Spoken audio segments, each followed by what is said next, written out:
Hello everyone, मेरा नाम है Sukesh Bhatnagar, faculty of general awareness. दोस्तों, अगर आपने इस चैनल को सब्सक्राइब कर दिया तो बहुत अच्छी बात है। अगर नहीं कर तो सब्सक्राइब कर दीजिए, वीडियो को लाइक कर दो, शेयर कर दो। आज मैं दोस्तों आपके सामने बताने जा रहा हूँ कि ई रूपी क्या है।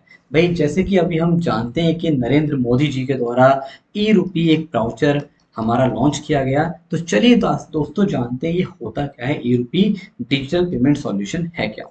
दोस्तों, सबसे पहली चीज याद रखना, यहाँ पे बोला गया है कि ये कैशलेस है, कॉन्टेक्टलेस डिजिटल पेमेंट सिस्टम है। अब ये किस तरीके से काम करता है, चलो मैं आपको एक छोटे से एग्जांपल से एक्सप्लेन करता हूँ।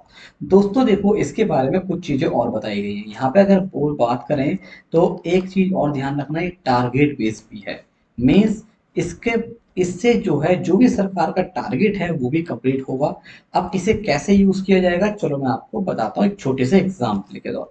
चलिए दोस्तों, एक ऐसे समझ लीजिए, आपने देखा होगा कभी कभी हम जब अलग अलग कंपनीज में जॉब्स करते हैं तो कभी कभी ओकेजनली, जैसे दीपावली हुआ है ना, होली हुआ, या किसी भी फेस्टिवल में बात करें तो कंपनी हमें गिफ्ट कार्ड प्रोवाइड करती है। आपने शायद देखा होगा, ये नोटिस भी किया होगा, मे भी आपको पता हो। क्लियर। अब आपने जब देखा होगा दोस्तों, जब कंपनी हमें गिफ्ट कार्ड प्रोवाइड करती है तो आप मुझे एक बात बताइए, ये जो गिफ्ट कार्ड है, मान लीजिए कंपनी ने बोला फॉर एग्जाम्पल आप इस गिफ्ट कार्ड से क्या कर सकते हैं।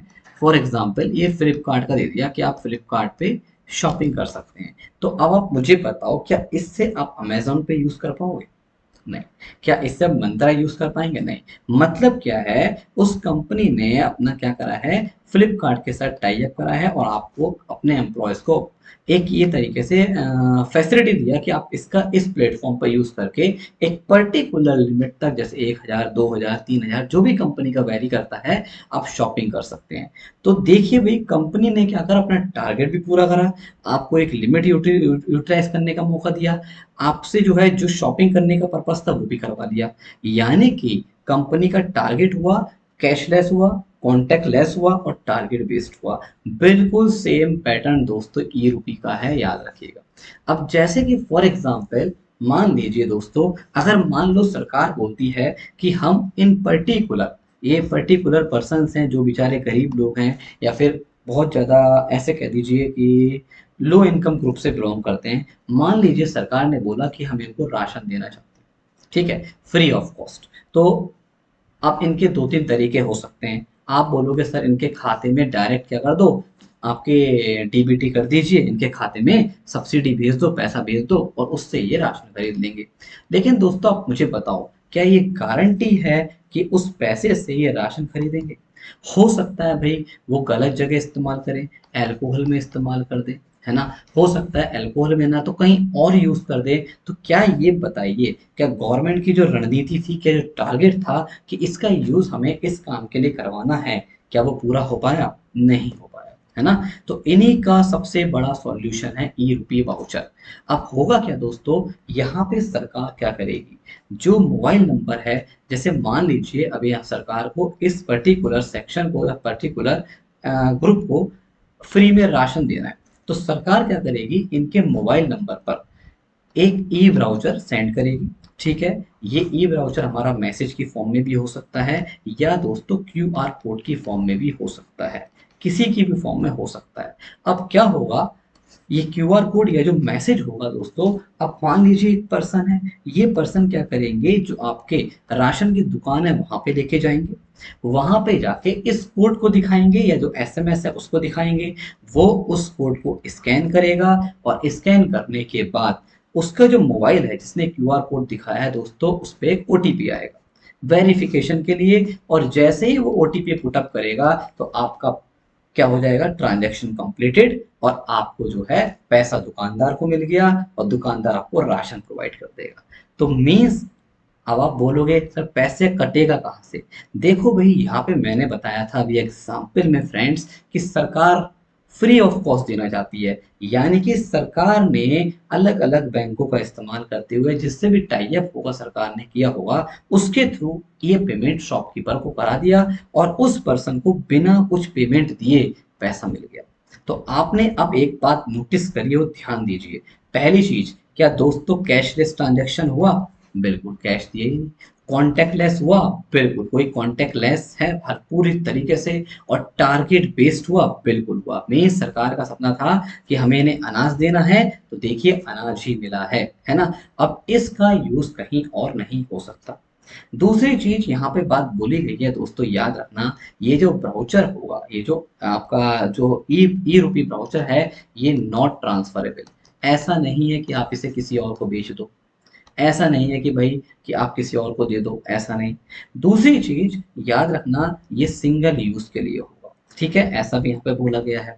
और तो और दोस्तों, जरूरी नहीं है दोस्तों ये आपकी सरकार ही इस्तेमाल करे, इसका यूज आने वाले समय में कोई ऑर्गेनाइजेशन भी कर सकती है ना, कोई कंपनी भी कर सकती है, कोई भी कर सकता है एक पर्टिकुलर टारगेट को अचीव करने के लिए। जैसे मान लीजिए दोस्तों, मान लीजिए अब रिलायंस कंपनी है, जियो कंपनी है ना। अब जियो ने बोला कि फॉर एग्जाम्पल कि हम क्या चाहते हैं, जितने भी हमारे भाई ऐसा समझ लीजिए जो गरीब लोग हैं, फॉर एग्जाम्पल हम उनको जो है 200 रुपये का, फॉर एग्जाम्पल क्या कह सकते हैं कि उनको जो है 200 रुपये देना चाहते हैं हर एक इंसान को, या फिर 2000 रुपये देना चाहते हैं, कोई भी पर्टिकुलर अमाउंट ले लो, जिससे कि वो एक तरीके से क्या कर सकते हैं, मेडिसिन ले सकें, ठीक है, फॉर मेडिसिन पर्पस। अब भाई अगर मान लो दोस्तों, अगर अंबानी जी इनके खाते में 2-2 हज़ार रुपये, 200 रुपये भेज दें, तो क्या गारंटी उससे मेडिसिन आए? नहीं। अब जैसे कि अब यहाँ पे क्या होगा, क्यूआर कोड भेज दिया जाएगा, जिससे हम रूपी ब्राउचर बोल रहे हैं, है ना, या एसएमएस भेज दिया जाएगा। तो जब भी कोई पर्सन को मेडिसिन की रिक्वायरमेंट होगी, वो सीधे फार्मेसी पे जाएगा और इस क्यूआर कोड को दिखाएगा, और सिंपल उससे वो मेडिसिन लेके आ जाएगा, है ना। तो इस तरीके से देखो, प्राइवेट ऑर्गेनाइजेशंस भी अपने बैंकों के साथ पार्टनर करके ये जो ई ब्राउचर है इसको जनरेट करवा सकती हैं, और जिनको इनका फायदा देना है उनको डिस्ट्रीब्यूट करवा सकती हैं। तो इस तरीके से हमारा ये क्या काम करता है दोस्तों, ई रूपी ब्राउचर काम करेगा। उम्मीद करता हूँ ये चीज आपको समझ में आई होगी। अब क्वेश्चन है कि सर इसे किसने बनाया, तो दोस्तों याद रखना, national payments corporation of India, जिसको हम शॉर्ट में एनपीसीआई के नाम से इसको बनाया गया है, इसके द्वारा मिलकर बनाया गया।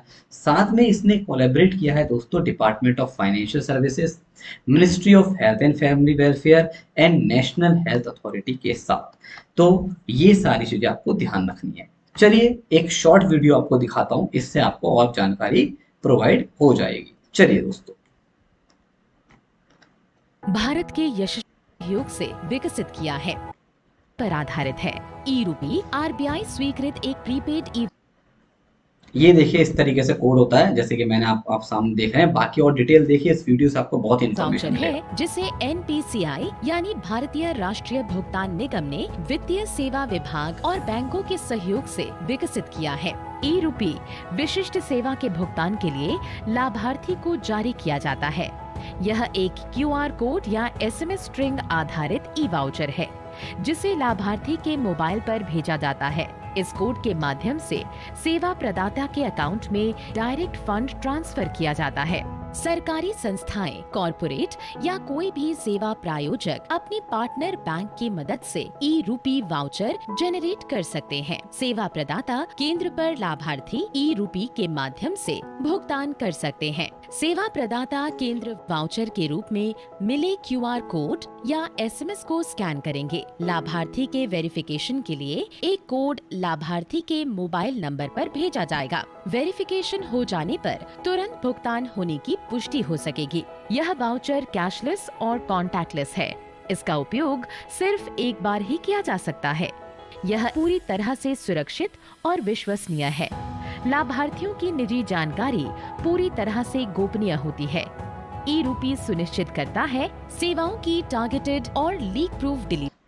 अब देखिए यहाँ पे लिखा है लीक प्रूफ डिलीवरी। आप समझ रहे हैं कि ऐसा नहीं कि कोई इसका गलत जवाब दे, है ना, या फिर गलत तरीके से इस्तेमाल करे। मतलब ये कोई इसमें धांधलेबाजी है, जिसको करप्शन बोलते हैं दोस्तों, वो भी पॉसिबल नहीं हो पाएगा। मीन्स इसका यूटिलाइजेशन भी अच्छे से होगा। आपने देखा होगा दोस्तों, जैसे कि अब मान लीजिए स्कॉलरशिप है, मान लो सरकार ने बोला कि हम जो है ये गरीब बच्चे हैं, इनको चाहते हैं कि बेचारे गरीब बच्चे क्या करें, स्कूल के कपड़े खरीदें, ड्रेस खरीदें। अब आपको पता है भाई स्कूल में पैसा आता है, सब जगह आता है, वो क्या हाल होता है आप जानते हैं अच्छे से, है ना। बीच में लोग खा जाते हैं, इधर हो जाता है उधर हो जाता है, प्रॉपर वे में जो असली बेनिफिशियरी है वहां तक नहीं पहुंच पाता। लेकिन अब क्या होगा, बच्चों के मोबाइल फोन्स में आजकल आप जानते हैं हर एक मोबाइल फोन यूज करते हैं, तो उनके पेरेंट्स के मोबाइल फोन में एक ई ब्राउचर आ जाएगा, और उसको लेके जाइए कपड़े की दुकान पे, एक पर्टिकुलर शॉप पे आप दिखाएं, और उससे आप कपड़े परचेज कर सकते हैं, या जो भी गवर्नमेंट की ड्रेस है स्कूल की वो आप परचेज कर सकते हैं। आप देखिए कितना बड़ा बेनिफिट है।